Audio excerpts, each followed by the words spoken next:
tardes, yo soy de Climate Scale y les voy a contar muy brevemente qué es Climate Scale y después el resto de la presentación va a ser toda sobre el futuro, no el futuro certero, el futuro plausible de acuerdo con lo que proyectan los modelos de cambio climático.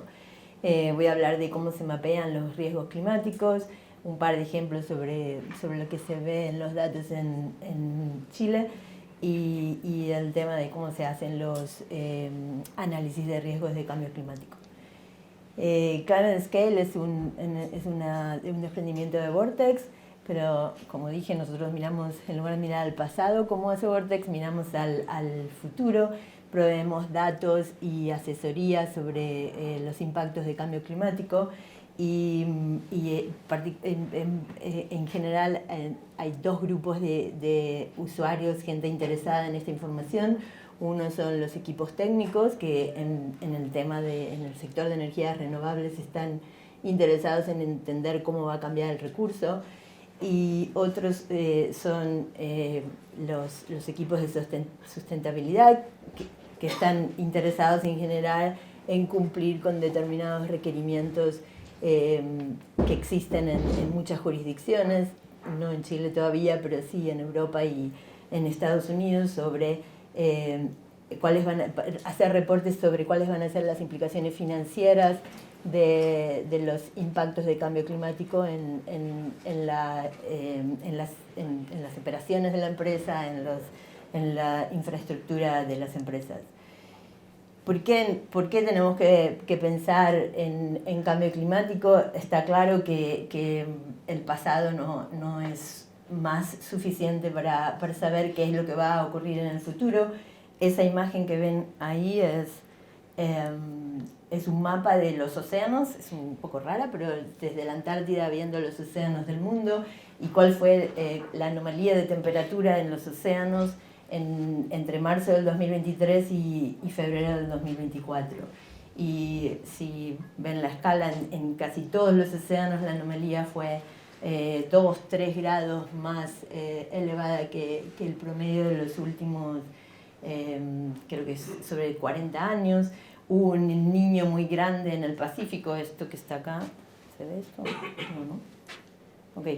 El niño se ve, esto es el Pacífico y se ve la anomalía de temperatura en el Pacífico por el niño, pero también en el Atlántico Norte, por ejemplo, la temperatura fue 2-3 grados más alta que en el periodo histórico.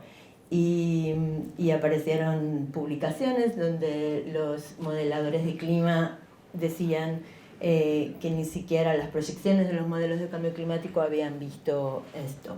Entonces, en ese contexto es importante, esa es la razón por la cual tenemos que empezar a mirar, a tener en cuenta información de cambio climático para tomar decisiones. ¿Y por qué?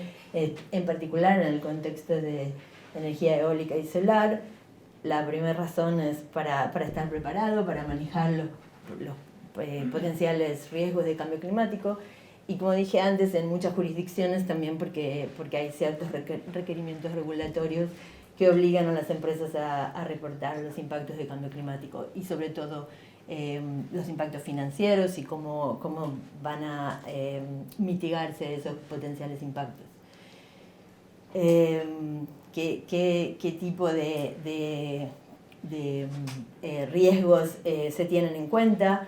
En general, para cualquier tipo de infraestructura, riesgos relacionados con olas de calor, incendios forestales, precipitaciones extremas y las inundaciones asociadas a esas precipitaciones extremas, sequías, vientos extremos y ciclones tropicales o huracanes en los lugares donde esto es importante, pero también hay ciertos tipos de riesgos que hay que tener en cuenta cuando uno mira no solo cualquier tipo de infraestructura, pero tecnologías específicas como eólica, solar, hidrógeno verde, etc.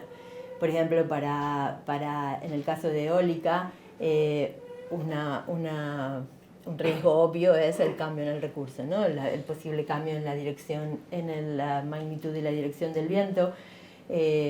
cambios en vientos extremos, en algunas regiones, extremos de temperatura que pueden implicar tener algún efecto en el derating de la curva de potencia, precipitaciones extremas y en el caso de instalaciones offshore, todo lo relacionado con viento y olas y acoplamiento viento-olas. Y para la tecnología solar, de nuevo, una pregunta obvia es cómo va a cambiar el recurso, la irradiación solar, cómo va a cambiar la temperatura que afecta la eficiencia de los paneles, y otro tipo de cosas como disminución de viento que también afecta la eficiencia, vientos extremos y granizo que pueden afectar o destruir la infraestructura. Ok, en el caso, si pensamos ahora en el contexto de energía eólica, típicamente el análisis de energía se hace con los últimos 20 años. Y una pregunta que aparece algunas veces es, en los últimos, no sé, bueno, en este caso un poco más, pero en los últimos 5 o 6 años había una cierta proyección sobre cuánto se iba a producir y en realidad hubo varios años anómalos. ¿Por qué? ¿Por qué hubo esos años anómalos? Y bueno, dos preguntas, ¿por qué? Y si eso se va a repetir en el futuro. Entonces, lo que se puede hacer es dos cosas: mirar un poco más hacia atrás en el pasado y también mirar al futuro. Para mirar un poco más hacia atrás en el pasado podemos usar datos como el reanálisis. El reanálisis de las 5 tiene información desde 1940 y lo que podemos ver es que si había una estimación de recursos basada en los últimos 20 años, por ejemplo, mirando hacia atrás en el tiempo, a lo mejor esa estimación de recurso hubiera sido un poquito diferente, ¿no? Si se hubiera planeado los 20 años antes y no en los últimos 20 años, la velocidad media del viento hubiera sido un poquito diferente. Y hay también, mirando hacia atrás en el pasado, informaciones sobre posibles ciclos multidecadales en la variación del viento que es imposible ver si uno mira los últimos 20 años. Y también cómo miramos hacia el futuro. Para eso se usan escenarios climáticos. Ahora voy a hablar un poco más sobre eso, pero imaginémonos, por ejemplo, un escenario donde la temperatura media global aumenta a medio grado. Esa es una manera de mirar, de entender cuáles son los posibles cambios climáticos, mirar a la temperatura media global, porque es como una métrica que se usa para políticas climáticas, ¿no? El Acuerdo de París habla de mantener la temperatura media global por abajo de 2 grados, idealmente por abajo de 1,5 grados, y por eso se habla en términos de temperatura media global. Ok, si miramos hacia el futuro, usamos modelos de cambio, proyecciones de cambio climático, usando modelos de cambio climático para ver cuál va a ser la distribución de velocidades. Hay cierta incerteza, no sabemos exactamente, no hay un solo modelo, hay muchos modelos, entonces lo que se ve es una distribución de posibles velocidades en los próximos 20 años, por ejemplo, y esa información es la que nos permite, con esta distribución de velocidades, hacer un análisis de riesgo, ¿no? La velocidad media va a estar por arriba de la que usamos para hacer el análisis de energía con datos históricos. Eso significaría una oportunidad, por abajo significaría un riesgo, y dependiendo de la distribución de esa proyección, podemos hacer entender más o menos cuál es la probabilidad de que pase una cosa o la otra. ¿Cómo se hace esto? ¿Cómo se mira a lo que va a pasar en los próximos 20, 30, 40, 50 años? Fundamentalmente se usan modelos de cambio climático. Los modelos de cambio climático son modelos globales que simulan las diferentes componentes del clima, la atmósfera, el océano, la criósfera, la biosfera y las interacciones entre ellos. No, como dije, no hay un modelo, hay entre 30 y 40 modelos de cambio climático. Estos son desarrollados, son modelos que se pueden correr solamente en una supercomputadora y desarrollados por grandes centros de modelado alrededor del mundo. Y además, obviamente nadie sabe lo que va a ocurrir en el futuro, entonces los modelos necesitan como información escenarios de emisiones, ¿no? Se necesitan tener información como condiciones de contorno que les digan cuáles van a ser las concentraciones de gases de efecto invernadero, dióxido de carbono, metano, CFCs, etc. Entonces, por eso no hay una sola proyección, sino que hay muchas proyecciones. En el gráfico del medio de abajo ven que es un esquema sobre las proyecciones de la temperatura media global, y cada color, el pasado es hasta aproximadamente 2015 en estos modelos, y cada color en el futuro representa un posible escenario de emisiones. Entonces todas las proyecciones de cambio climático siempre están condicionadas en el escenario de emisiones que se usó para hacer la simulación. En el resto de la charla voy a hablar más, fundamentalmente los resultados son para la línea roja y la verde. La línea roja es un escenario alto en emisiones. Eso implica que la temperatura media global hacia el final del siglo va a ser, está proyectada como alrededor de 4 grados, un escenario que es súper no cumple con el Acuerdo de París. El verde, la línea verde, es un escenario intermedio que proyecta que la temperatura media global va a llegar a aproximadamente entre 2 y 3 grados. Bueno, los modelos de cambio climático tienen muy baja resolución, entonces usando métodos estadísticos u otros métodos dinámicos se puede incrementar la resolución. En el caso de los datos que voy a presentar, que son nuestros datos, está incrementada a 25 kilómetros para la mayoría de las variables y a 3 kilómetros para el viento y la irradiación. Y todos los datos están calibrados usando como proxy de observaciones el reanálisis de la 5. Entonces, lo que vemos, esto es para un sitio en Chile. Si miran la distribución de la derecha, es el cambio porcentual en velocidad media del viento, y lo que se ve es ahí, en este caso estamos usando 20 modelos de clima, los puntos rojos son los resultados específicos para cada modelo, y está, bueno, fiteada una distribución.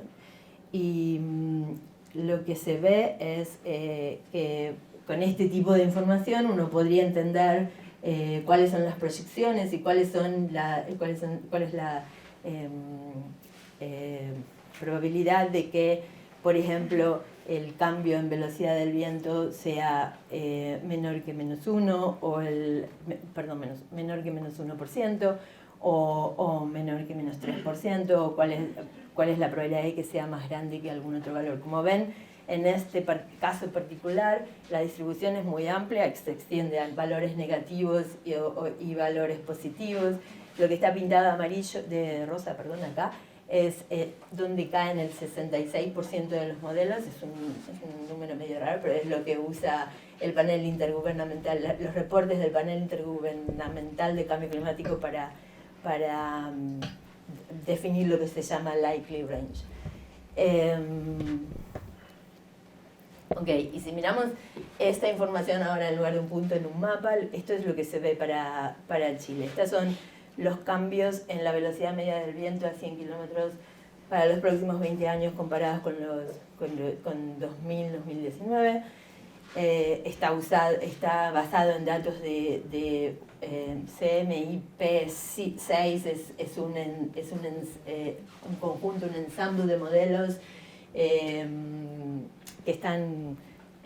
los modelos de cambio climático hay como diferentes generaciones. Esta es la última generación de modelos de cambio climático, y lo que muestra el gráfico, el primer mapa acá a la izquierda, es el cambio en la velocidad media del viento, mostrando la media entre todos los cambios proyectados por todos los modelos. Entonces lo que se ve es que el patrón parecería ser en el norte de Chile cambios mayoritariamente positivos y en el centro y abajo, en el sur, cambios mayoritariamente negativos, pero si miran la escala son bastante pequeños.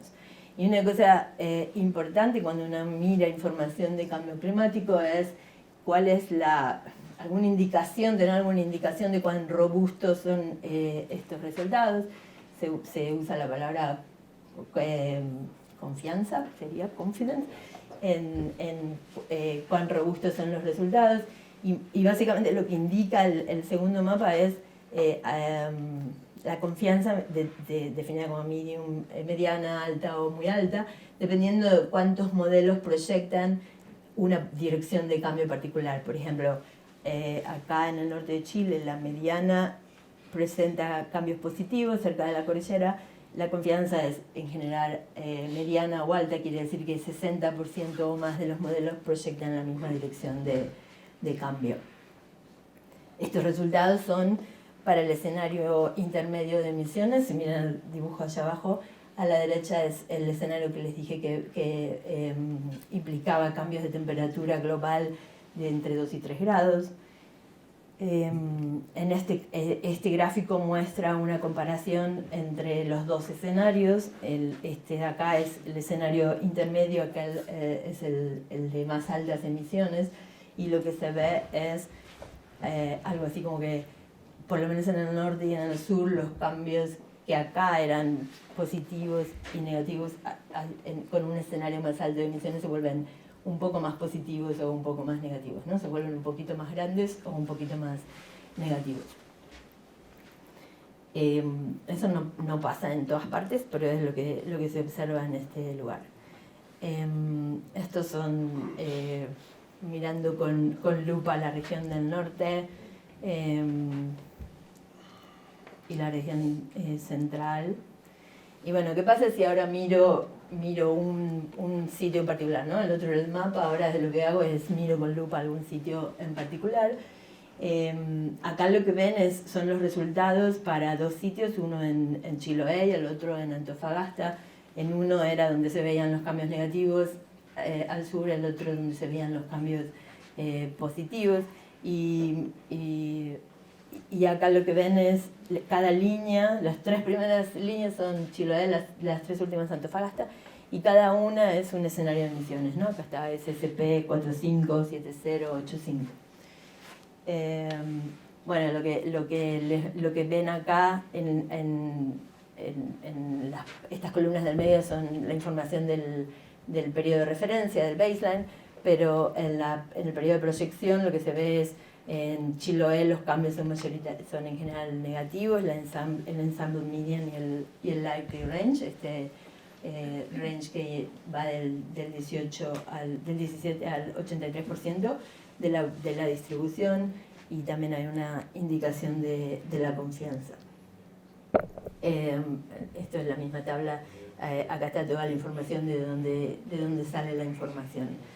Básicamente es lo que les dije antes, es datos de modelos de cambio climático corregidos con ERA 5 para los tres escenarios de emisiones, y lo que se muestra en el likely range es el percentilo 17 y 83 de la distribución. Y la confianza es el porcentaje, la fracción de los modelos que proyectan la misma dirección de cambio que la mediana del ensemble. Ok, porque ahora paso al tema de un poco más de lo que se hace típicamente para hacer un informe de análisis de riesgo de cambio climático. Como les dije antes, en muchas jurisdicciones la razón por la que se está haciendo esto es porque hay regulaciones que obligan a las compañías, por lo menos a las compañías grandes inicialmente, a hacer este tipo de informes. ¿Qué es lo que hay que hacer? Toda la información que yo describí antes es como una de la información que hay que tener en cuenta para hacer este tipo de análisis. Los pasos serían primero identificar cuáles son las variables que son relevantes para el tipo de proyecto, por ejemplo, que se está desarrollando. Una vez que por ejemplo, si es si es un proyecto eólico, la velocidad del viento es fundamental, pero puede haber otras variables, como dije al principio. El segundo paso es estimar cómo el cambio climático va a cambiar esas variables, cuál es el impacto del cambio climático en esas variables. Eso es todo lo segundo que describí, ¿no? Como por ejemplo va a cambiar la velocidad del viento, o está proyectada cómo está proyectada que va a cambiar la velocidad del viento en el sitio del proyecto. Después traducir esos cambios, por ejemplo, en velocidad del viento en riesgo, incluyendo en general, incluyendo el impacto financiero. Y después, dependiendo del uso de este análisis, pero en general el objetivo final es describir cuáles son los riesgos y oportunidades y cuáles serían las medidas de mitigación que hay que implementar o de adaptación que hay que implementar para reducir esos riesgos cuando hay riesgos.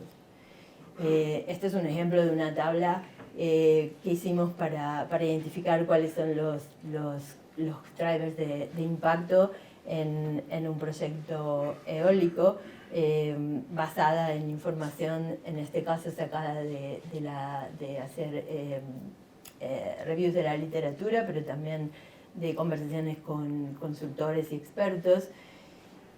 Una vez que se identifican los drivers, se hace el análisis de cómo esos drivers van a estar impactados por el cambio climático, que es lo que les conté antes en el caso del viento, y después cómo se traduce eso en un nivel de riesgo, por ejemplo, qué cambios en la velocidad media del viento implican cambios en producción que representan un riesgo para la producción, o qué cambios en intensidad y frecuencia de eventos extremos como inundaciones o eventos extremos de precipitación, granizo, etcétera, implican un riesgo o para la infraestructura o para todo lo que tenga que ver con operación y mantenimiento, y en todos los casos cuál es el impacto financiero. Y ahora sí, termino con una muy breve descripción, especie de modelo, ¿cómo se dice en inglés? Toy model, modelo de juguete del impacto financiero, usando una métrica para analizar el impacto financiero de cambio en diferentes aspectos, como lo que tiene que ver con recursos o lo que tiene que ver con eventos extremos, en la tasa de retorno interno, supongo que es la traducción de Internal Rate of Return. Y lo que vemos es, obviamente, el cálculo para esta tasa de retorno depende de un montón de, en nuestro caso, suposiciones sobre cuál es el CAPEX, cuál es el OPEX del proyecto, cuál va a ser en particular el precio al que se va a vender la energía durante la vida útil del proyecto, pero haciendo un montón de ciertas suposiciones para tener algo que sea razonable. Lo que vemos es que en este gráfico lo que se ve en la vertical es el cambio en el Internal Rate of Return, y en la horizontal un porcentaje de cambio en la variable que estemos considerando, que en este caso es en rojo el CAPEX y en azul el recurso eólico. Entonces, lo que se ve es como es esperable que cuando baja el recurso, baja el rate of return, ¿no? Estamos acá abajo en este cuadrante. Cuando baja el costo de capital, sube el rate of return. Y los dos cambios tienen más o menos el mismo impacto en cambio en el internal rate of return. La otra cosa que tenemos que tener en cuenta, como dije antes, es no solo los cambios en el recurso eólico, sino también en posibles, por ejemplo, eventos extremos, y eso en este modelo de juguete de vuelta entraría en cambios en el OPEX y en, por ejemplo, los costos de asegurar el proyecto. Y lo que vemos es, no sé si lo ven, pero el celeste y el rojo de la imagen anterior está atrás nublado, y los cambios, el impacto de cambiar el OPEX en el internal rate of return es mucho más pequeño, obviamente, y el costo de asegurar el proyecto son mucho más pequeños que los posibles cambios en el recurso eólico. O sea, la conclusión es que el principal driver de impacto en el internal rate of return sería el cambio en el recurso eólico y no eventos extremos, no sé, más frecuencia o intensidad de eventos extremos que pudieran afectar operaciones y mantenimiento. Ok, para terminar, como comencé diciendo, el clima está cambiando y no es razonable seguir usando solamente el pasado para saber lo que va a pasar en el futuro.